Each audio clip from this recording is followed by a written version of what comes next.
I'm Miriam. And I'm Effie. And this is We the First, where we're creating dialogue around our lives as first-generation Americans and the journey to breaking generational curses and traditions. So listen up. And let's spark some conversation. Hello, everyone. Welcome to We the First podcast. This is Miriam. And this is Effie. Thank you guys for tuning in.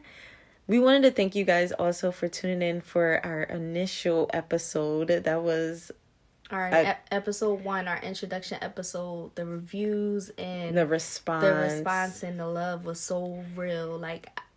We appreciate it so much. So thank you. And we promise, we have more to come. So today we're talking about your rough behind hands. Can you not? This is with lotion on, though. No, your hands are horrible. Anyway, today the topic is dun dun dun. Double standards. Yo, I've been waiting to talk about this my entire life. Yes, so today we're talking about double standards and how it relates to us, how it surrounds our life and our generation, and kind of just from our perspective. And if you don't know what a double standard is, so the Google definition is a rule or principle which is unfairly applied in different ways to different people or groups. So in plain language, it's just when something is unfairly applied or put on a certain group, but not put on or reflected or applied to another group the same way. Yeah, so when something goes in favor for another group more than the other, which is BS. Yeah, so, I mean, sometimes it's more one group than the other. Yeah. I would say. Yeah, definitely. Yeah, but so basically, we kind of want to make sure you understand that it's from our perspective. Yep. As young African, Malian American women in this generation. Yep, and millennials and others.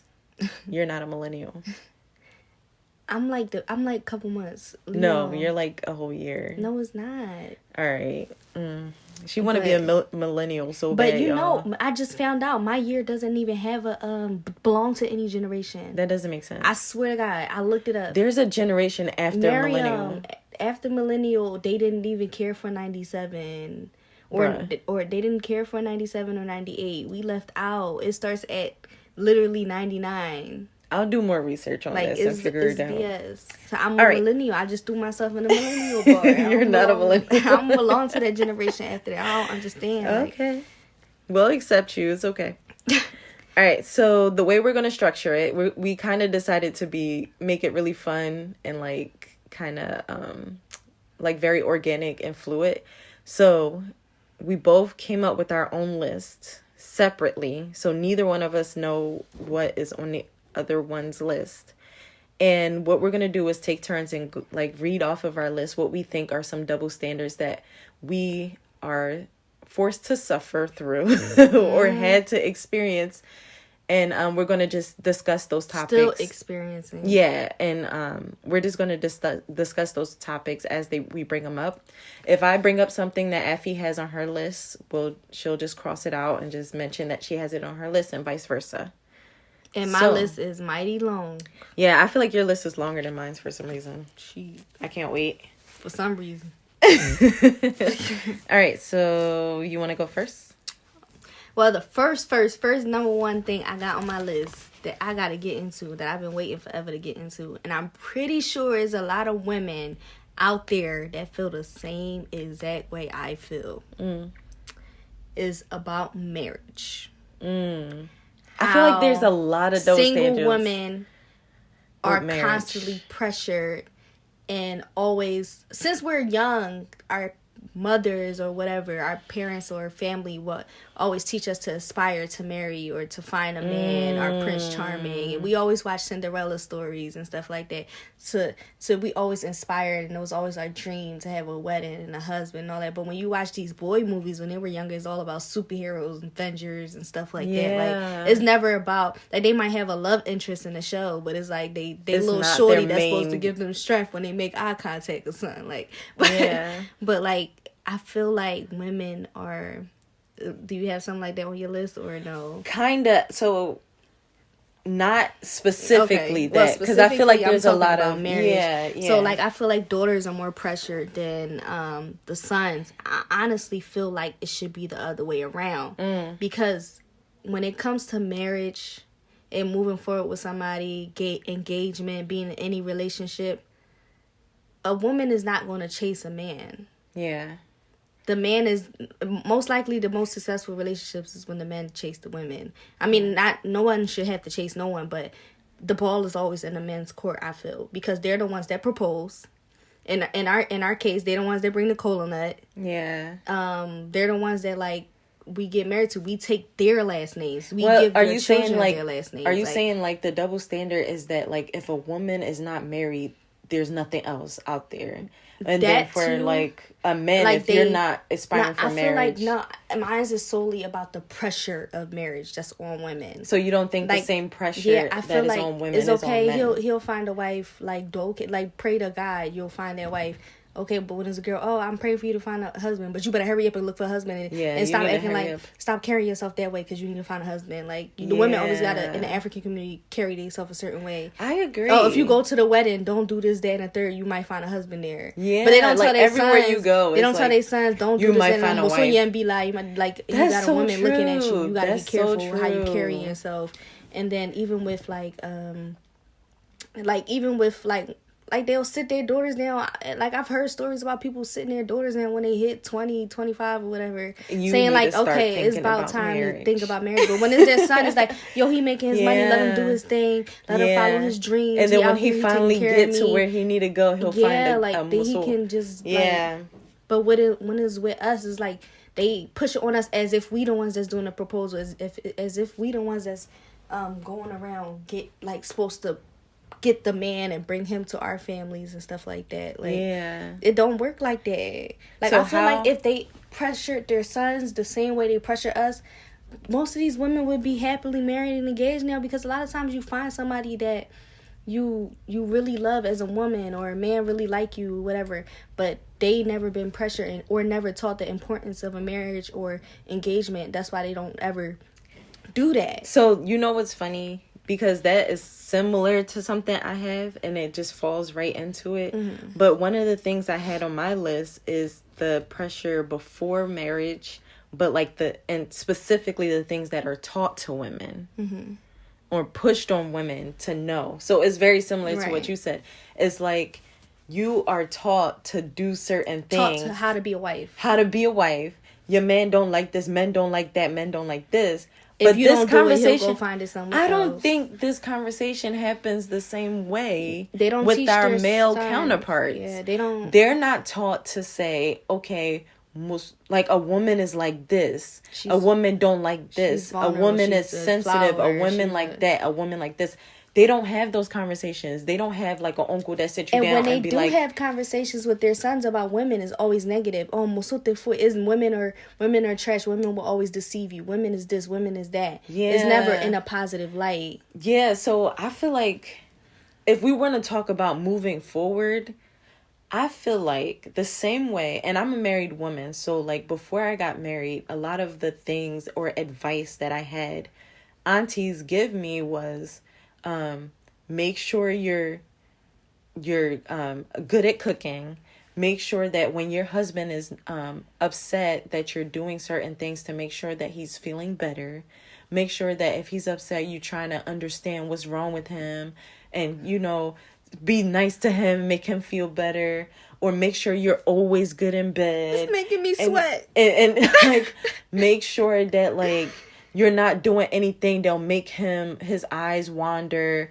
And or make him unsatisfied and not want to come home. It's like, and I always thought, I'm like, okay, why is this more on my part? But they're never teaching him to say, make sure your wife is this. If your wife is down, talk to her and understand what's wrong with her. Sometimes your wife might be emotional. We go through things when she's pregnant. When we're pregnant, we go through things when we're on our periods. Yes, we go through things before and after our periods every month. So like, just having those conversations and be like, sometimes your wife might not be herself. Sometimes she'll be down, and all she needs is reassurance. some like just little stuff like that. Don't get mad at her when she's not her, like if she's getting mad at you or she's not feeling well.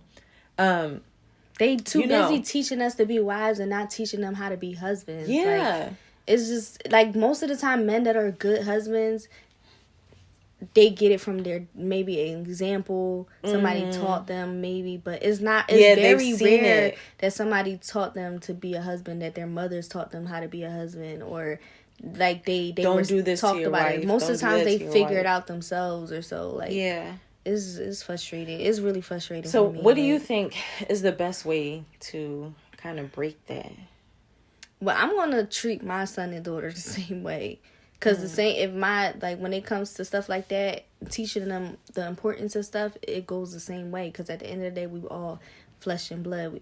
We all human. We react certain ways. I hate when people say, oh, because they're men, you got to handle it a different way. Like, it's when it comes to marriage, is a even thing. Is a 50-50 thing. And I don't think it should be, it's because he's a man, you should handle a different way. It's because he's that type of person. Or she's that type of person that you should handle it a different way.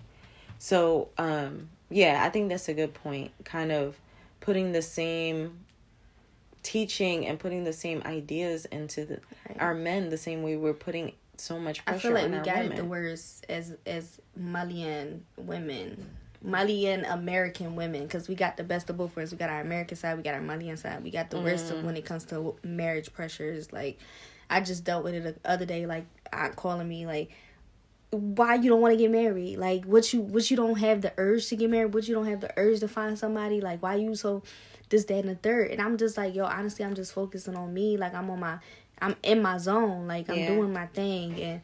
And she's just like, reverse her mouth. Oh, that's true. You getting money now. It's okay. Like, but it's like, why you gotta be satisfied with me doing my own thing just because I'm getting my and anyone money, can correct me, but I don't think this is the same conversation that's happening all the time with men that's out here grinding. Like, y'all out here grinding, trying to do your thing. I don't think you're constantly being told, unless you're like 30 something, 40 something, and your mom is like, okay, when you gonna bring me somebody? They wait till but the ones that are young, they're not worrying about, why are you not trying to get married? What is wrong with you? You don't like women? Like, I don't think that's the conversation. That I could be wrong, but I don't see it being as much pressure as we get as women. Like, it's but like, let's move 13, on to the next topic. Started telling us to get married. Yeah, and then you talk, like, ever since you're little, you'll just, it's like, oh, me and Chesoro. It's always conversation about when you get married, when you get married. It just surrounds you a lot. Marriage is good, but we kind of want to change the narrative they of the conversation. They literally attacked me. Like, I've been attacked ever since you got married. Like, all right, let's go to the next conversation. The next topic. Like, all right, so okay, so I have double standards between siblings. So, having a male sibling and a female sibling, growing up, you're definitely not treated the same as far as raising a son and raising a daughter. Hell no. It's specifically when it comes to, like, you going out, having friends. That's on my list right here. Going out late. Coming like, home late.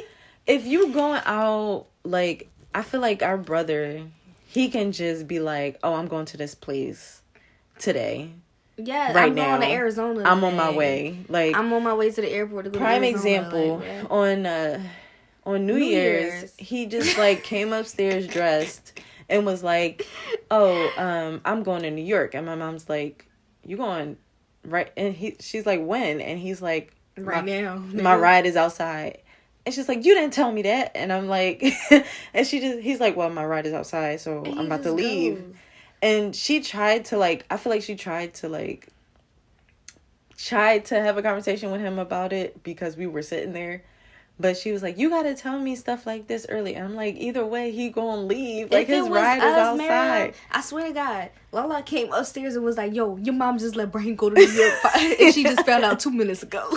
Yeah, and like, it's benign. Wait. We can't really understand that. Was me. Yo, Miriam, I swear to God, I be trying to go do stuff. Like, I'll be like, yo, I'm going to the car wash or something. It. And she's like, yo, you didn't even tell me you was going to car wash. Like, you're not going nowhere. I don't trust you. Like, but it's like, for us, And I understand that, like, they put this pressure or this idea that they have to protect their daughters so much. But why are you not protecting your sons because they always same associate us with sexuality and promiscuity and being violated. That's true. They always just, they think women is just so weak. But also they tie everything that the daughter does to themselves. Mm-hmm. So if you do something outside of the home and someone else sees it, you're embarrassing them. Like, it comes back to them. But if you a son, is but if it's a son, it's just like, oh, he's a boy. Yeah. That's what boys do. Right. Boys are supposed to, and I hate this narrative that boys are supposed to go out and do things and have fun before he gets married. He need to go out and figure it out. Because if he goes out and has fun now, when he get married, he won't do it. Right. That's true. I hate that. So, I'm not saying let me go out and do whatever, because I don't care to do a lot of negative things or do things I'm not supposed to be doing, but they be worse than I feel like it should be the same, because I feel like the same dangers is out there for women is the same dangers out there for men, especially black men. Like, of course, I feel like even like they should implement that way more, because we can get away with way more outside than they could. Like, if it came incidents with a cop or something like that, we can get away faster than they do. Yeah, safety is definitely an issue situations for anyone. where we live at, like where I live at, niggas getting shot every day. But siblings, like male siblings, can just be out all night. You cannot. There's times where we won't see our brother for like a day or two. Yeah, and then they'll be like, "Where you been at?" Days where they'll come rolling up. My room is right here in the back. They'll come rolling up, blasting music, 5 a.m. coming in the house, slamming doors. I'm like, I gotta tiptoe in the house at 5 a.m. Take your heels off. Yes, like walk up the hold steps. my breath. Like, our house old as like I gotta walk on the side of the steps over creek. Like, yo, and it's crazy because like. It's this whole narrative that as a young man, you're supposed to explore the world so that you are knowledgeable of everything. And I think this goes back to being a woman. Like that I think this goes back to, as a woman, you're supposed to just be in the house. Don't learn anything while you're home. And then learn everything when you get married. And like, your husband is supposed to be your everything and teach you how to be everything. And that's why you're inspired. That's how I see it. That's how I see the narrative. Like, that's exactly how it is. But for me, God forbid, that won't be me. I love my husband will return me back to my house. He will return me back to my father, because I won't do that shit. Like, but it's like, it's basically that. So I definitely think it's definitely like a double standard between male, like sons and daughters. But moving forward, I think that we should be teaching our sons the same way we're teaching our daughters about safety, about you going out, the same respect that a female or you would like your daughter to have with your parents is the same respect that your son should have. So, and another thing to tie into that I would have on my list, also like you saying, like they're taught to go out and explore. And we're taught to just sit home until we're married. That ties into, like, moving out compared to a man and a woman. Ooh, that's a good point. Like, if a guy wanted to go get an apartment, it's like, okay, that's good. Like, like, constantly, daddy, like, I need this nigga to move out. But it was me, like, you ain't going nowhere. Like, you're not going nowhere. So it's like, with men, is like, they gotta move out. They gotta do their own. They gotta see how it is to fend for themselves and be independent. Pay their own bills and do what they gotta do, figure it out on their own. But then when it comes to us, it's like, oh, daddy got you. Like, your dad has you forever and ever. And you don't need to do it yourself. That. Like, daddy's like, Effie, I know when it's time for you to, I can't let you get too independent, because if you get too independent, you out of here. I say, you damn Skippy. You damn Skippy. Like, I'm gonna let you hold them ties on me, because as soon as those strings cut, I'm going. Yeah, but they just would never create that space for us. Yeah, but it's like constantly, like, if you tell them, like, I don't know, like, it's just, it's frustrating. I mean, I was lucky to be able to go to school. Yeah, but that's go away to school. But, like, if I was to go away and just to live on my own, it's like, for what? That's the only acceptable thing for a girl. But even when you go away for school, they throw a fit about that. But you gotta make your way through, like, to get there. But they let you go because of school. But when it comes to like a man and saying, "Oh, dang, I got my own place moving out," he gonna throw a party. Like, yeah, they but gonna if be it's like, a girl, wow, look yeah, at mommy, him. I found an apartment. I'm moving out. Subhanallah, you trying to embarrass me? You trying to throw shame in my name? Like, you want to kill me here? My mom, I never did this to my mom before. Like, all that stuff. What you want to go out and do things with guys and all that stuff? Like, no, like. Yeah. So yeah, that's definitely something that we need to do moving forward. And so what I got next on my thing, dating outside of the race.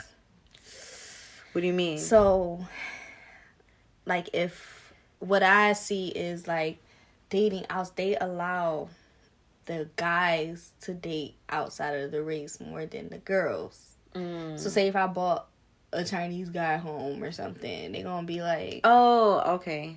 But if my brother bought a Chinese girl home, it's gonna be like, okay, she'll get used to our I think culture. that goes back to like religion.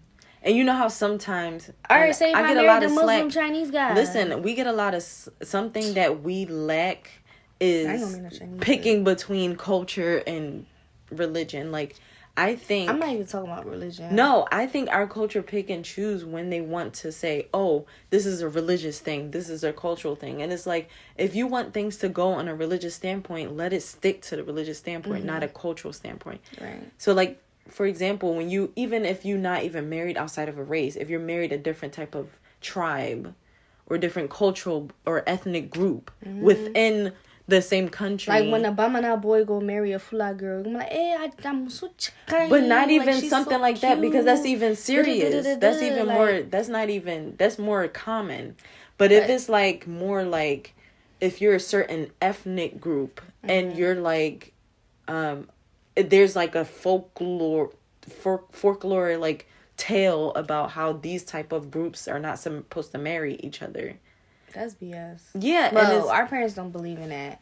Like, but that's when it's cultural, right? Yeah. But then when it gets down to like if it's religious, and it's like, but in our religion, like it can happen. Different marrying different races. Like, say if our brother went out and married a white girl and she's really cool, whatever the case may be. They're gonna be like, oh, she's a Dini money. Like, and they will embrace her into the culture. She's welcome to the family. We gonna teach you how to make fufu. Like, but if it's I'll bring a white guy home, they're gonna be like, oh, he don't know nothing. Like, they probably make him the laughing stock. And then you like, gotta be kind of exiled. Or it's like, I gotta, they'll make him a laughing stock. Or I'll have to, like, they gonna be like, you're not bringing no white man here. Like, but then that's when it kind of becomes a religious thing, because then they can say if a man marries someone outside of the race, they can kind of make them a convert.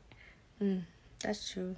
But because they say that the men carry more weight than the women, so more likely the woman is going to convert to the man's side than the woman is. The male, yeah, in a sense. And what else you got on your list? Oh, okay. So the next thing I got is sexuality. I got that too.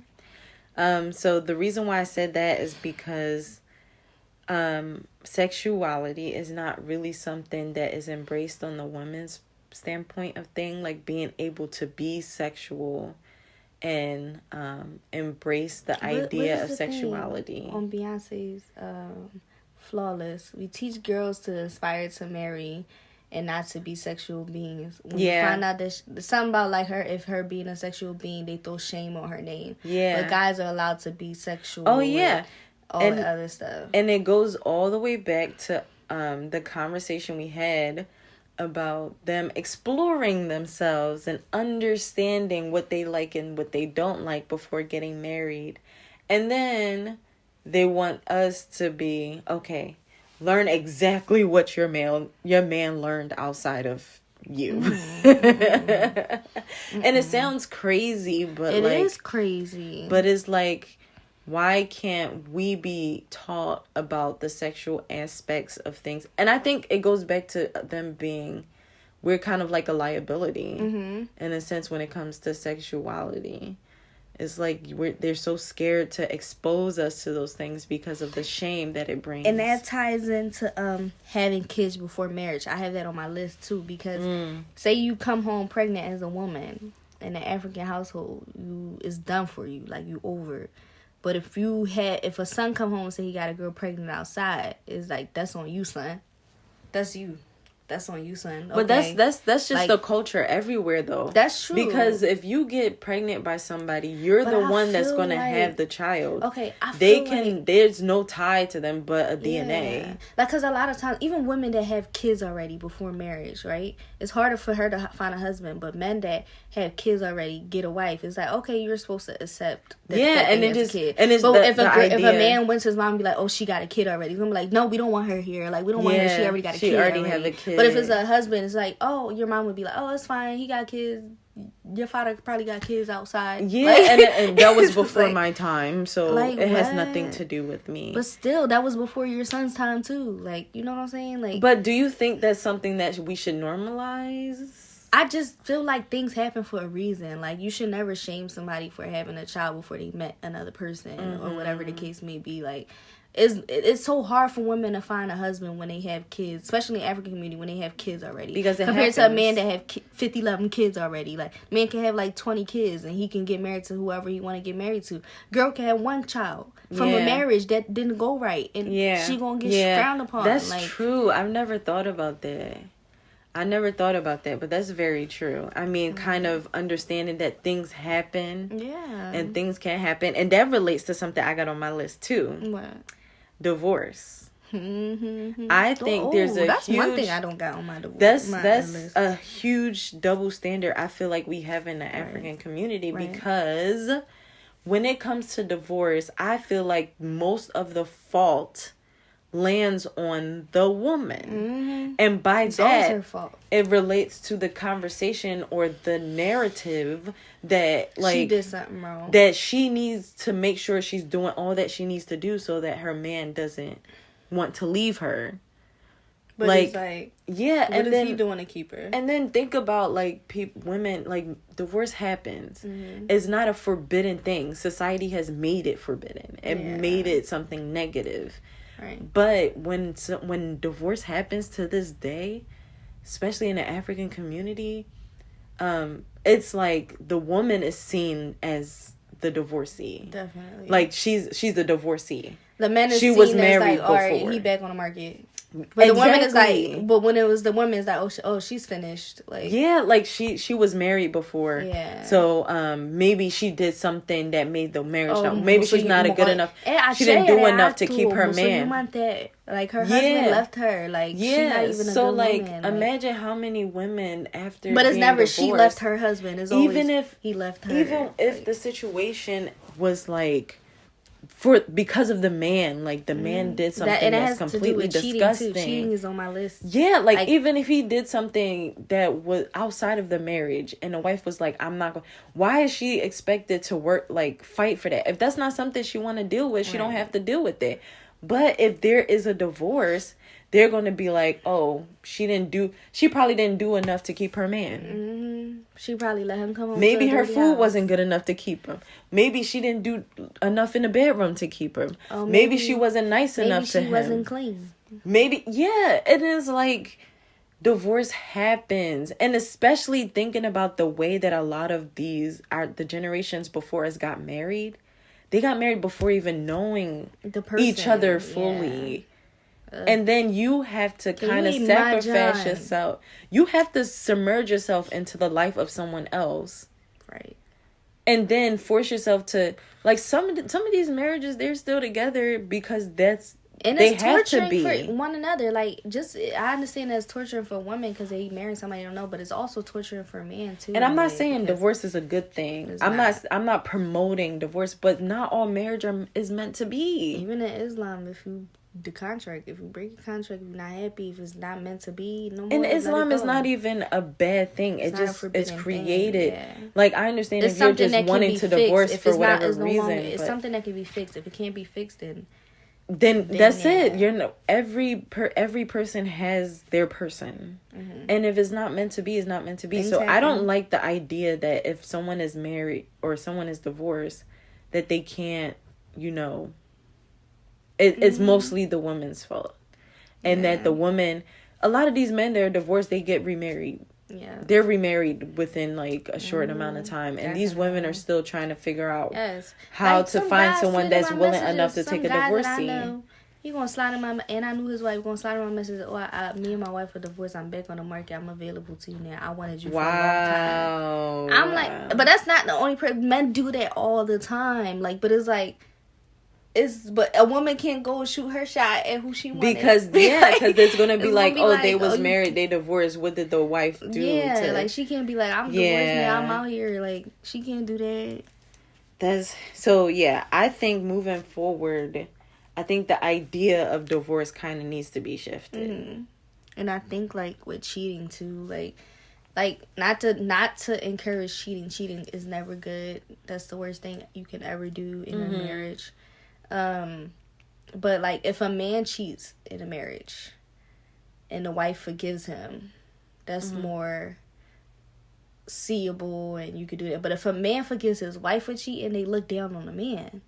Why is that? Like he's a punk. Yeah, like and he's like, if a wife cheats, and he's most not of the time the wife doesn't even like fully cheat. She probably just texting somebody or flirting with somebody, and when he out there doing his thing, like she forgave him for that, but she slip up one bit, and then her homie like, oh, he a sucker because he forgave her. But why does forgiveness only work one way in the marriage? Like that also relates to the reasoning behind.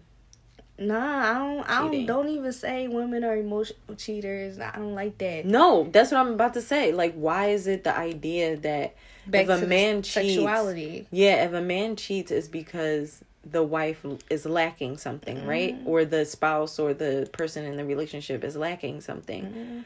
But when a woman has no reason to cheat. Yeah. There's no reason for a woman to cheat. There's no reason for anyone to cheat. Yeah. But the idea, and this is my perspective, the idea is that there's no reason for a woman to cheat. Like, if a woman is upset about something, if the woman is not getting what she needs from her, but she can't from be the man. If Trust she's me, not getting, a woman, she's the most spiteful being ever. Like, I'm not promoting it, but either, I don't like the idea that a woman shouldn't have a reason to want to be with someone else. When a man can have any reason to be with someone else. There's many situations where a man can cheat and they blame the woman for it. But why would a woman cheat? She can't blame the man for it. Yep. If they be like, oh, you wasn't doing this, I wasn't happy at home. A woman turned around and said, oh, you wasn't doing this, happy at home. Like, Vince, you doing the most. Like, why is she doing the most when she cheat, but you ain't doing the most when you cheat? Like, you just made a mistake and I'm supposed to forgive you. I can't make mistakes in life and you can't forgive me. Like, I mean, it comes down to not really creating that human feel for a woman. My biggest thing, I got to talk about this. I'm not going to wait for you to go. What? Dating in this generation. What do you mean? Like, I don't know if this is necessarily a double standard. But dating in this generation, whereas is to, like, that's not a double standard. I'm going to save that for another time. But I wanted to also say, like, why is it that the guy always got to be like the breadwinner in a relationship? Like if you like have a guy that's not making as much money as you, your friends might be like, oh, he's broke, or I have something like that on my list actually. Yeah, like he's broke. Like, why I can't make more money than my man? I actually have something like that. Like, he might still take care of me. So what? Like, but like, why I can't make more money than him? So they be like he's automatically a bum or he's broke if we not on the same tax bracket. Yeah, or whatever. So like, I think, because I put that on my list based on a conversation I had with someone recently, that is a double standard, haha, surprise, that's actually in favor of women. Because if you think about it, if a man is deciding like, oh, my wife is making more money than me and she's the breadwinner, she is more successful than me. Imagine if an African guy decided to say, I'm going to be a stay-at-home dad. It's gonna be like, no, that's not how it's supposed to be. Yeah, they're gonna say he don't do nothing. He's lazy. He just like to stay at home. He don't do nothing. His kids don't respect him. If he makes some money, but the wife is like a breadwinner, like she is making bread and she is out there, and she doesn't have an issue with it.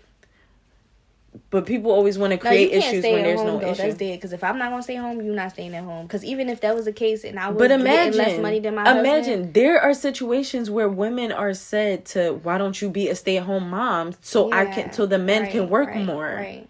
But I think about it the other way around. Now I'm talking about me personally. Like, me personally, I'm gonna do that because even if I had to stay home and be a stay-at-home mom, right, I'm gonna find a way to make my bread. But that's you personally. Yeah.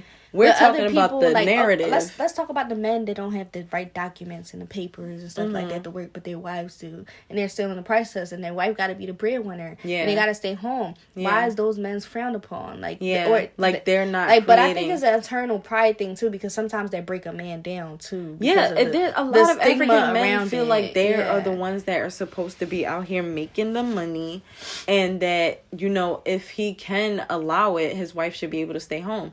I'm the same way. I don't want to stay home. Right. You know, if I had the choice to be able to out there and make my own money and make a name for myself and make an example for my generations to come, then I'm gonna do it. Like I want to be a part of creating a legacy as well. Right. But you know, it's kind of the idea that, you know, I gave you the option to stay home. Mm-hmm. You know. You have the option to stay home. Like, even with this multimillionaire. Why can't it be the other way around? Like, this multimillionaire, like, Supercent, she's a millionaire, and, like, her husband or whatever, or her fiance or whatever, like, he doesn't really do anything. Like, and, like, they always come down on him, like, oh, he a bum. He can't do nothing. Like, she bought this house on her own, and he only got his name on the house. And I mean, no, why would she put his name on the house? Also, if it was the other way around, these they'd be like, yes, sis, get your coins. Secure your bag. Like, yes. Like, secure the bag. He put your name on the house, sis. Oh, my God. Yeah, like, what is the big deal with your wife making enough money, good enough money to support you and your husband, where your husband doesn't have to work as hard? Nobody better not talk crap, because if I'm getting more money than my husband, he getting a new car every birthday. Tripping. Nobody better not depends on how much more money you're making. Now he getting a new car every birthday.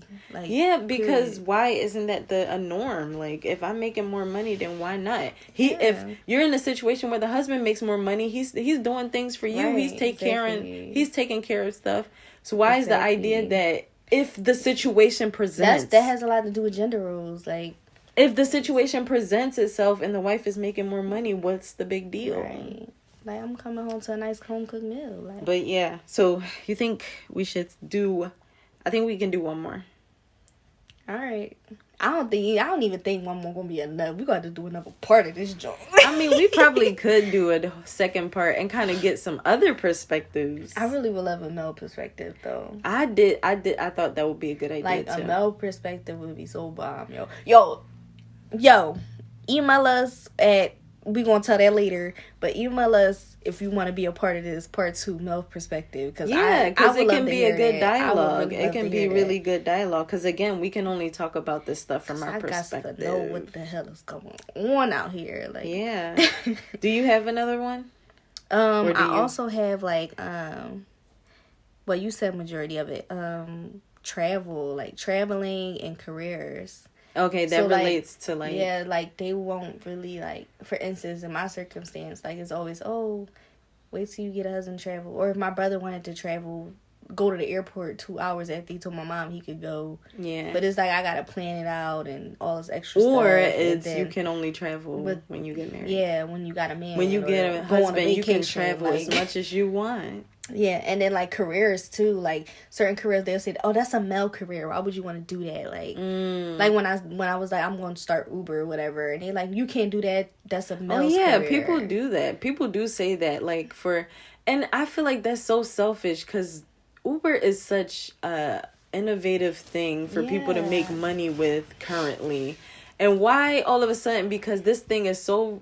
It's amazing thing. And you can make money in such a convenient thing. I think that is a men's thing. No, but I think it's only Africans that say it's a men thing, because they think of it as taxi, like taxi. Of course. So back in the day when their husbands were taxis, they were home pregnant and stuff, and their husband out there doing taxi, telling about crazy stuff, like somebody done put a gun to the back of their head and all this extra stuff. So they like, I don't want my daughter out here getting the gun put to her head. Like, but it's the same danger. But it's like, it's the same danger for the man. Like, but it's like, together. Damn, like, I be like, yo, I don't ever want to see you do that joint again. I'm skinning doing that joint because I need my money. Like, yeah, I've heard that too. Kind of like, these businesses that are convenient and you can make a lot of money, even and with, it's big, and you gotta have a certain even when skill. I go on, say like I'm going job. on business trips, she's like, I gotta go through the process of convincing them how important the business trip is in order to go. Like, and it's like, yo, like, if it was your son, they could just get up and get go. that bread, son. I feel like that's how it is. They gonna call their friend like, oh, I thought I business seated la. Like, he went on his business with the next roll. Like, he going on his big business. Like, he about to bring my money. Like. So I think time is up, but I think we're able to touch on a lot of topics that we came up with a pretty good list. Yeah. I think it was pretty good. We could get a little deeper, maybe from a different perspective, from a male perspective. So maybe we can do a part 2, depending on some interest that shows after this episode. Yeah. I know a lot of people a lot of the stuff that we brought out, a lot of people were interested, and I like to hear other perspectives, and I like to hear other things that maybe we didn't go deep enough about certain things, so I like to hear more about that as well. But thank you guys for tuning in. We really appreciate everyone that is investing their time into this podcast. You can catch us at WeTheFirstPodcast _ on Instagram. And if you want to submit anything, if you want to further some conversation, if you have certain conversations or things that you would like to address, we do have an email address that you can reach out to. You can reach us at WeTheFirstPodcast@gmail.com. That's WeTheFirstPodcast@gmail.com. And you can just feel free to reach out to us, and we can have some open dialogue, and we can just talk about some things that you guys want to talk about as well. So again, this is Miriam. And this is Effie. And thank you for tuning in to We the First Podcast.